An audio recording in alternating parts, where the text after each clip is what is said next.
Despite having studied finance and economics at the world's best universities, the following question remains unanswered.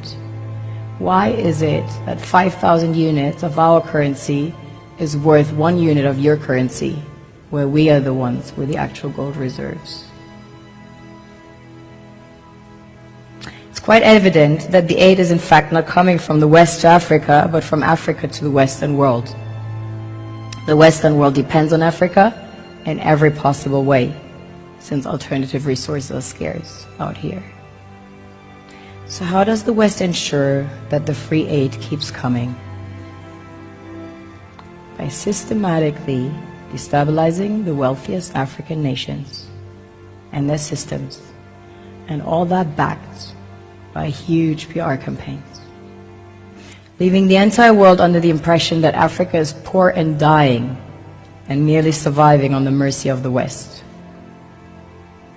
Well done, Oxfam, UNICEF, Red Cross, Life Aid, and all the other organizations that continuously run multi-million-dollar advertisement campaigns depicting charity porn to sustain that image of Africa globally.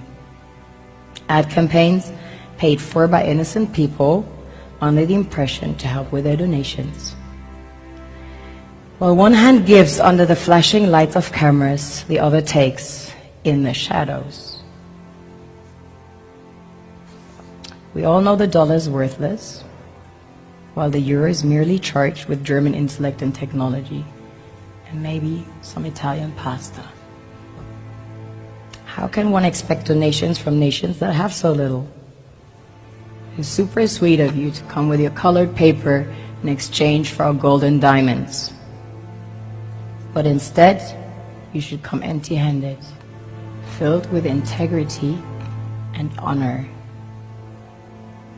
We want to share with you our wealth and invite you to share with us.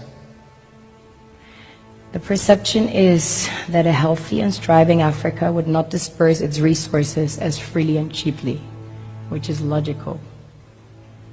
Of course, it would instead sell its resources at world market prices, which in turn would destabilize and weaken Western economies, established on the post-colonial free meal system. Last year, the IMF reports that 6 out of 10 of the world's fastest growing economies are in Africa, measured by their GDP growth. The French Treasury, for example, is receiving about $500 billion year in, year out. Foreign exchange reserves from African countries based on colonial debt they forced them to pay. This is what happens in the human world, the world we have created.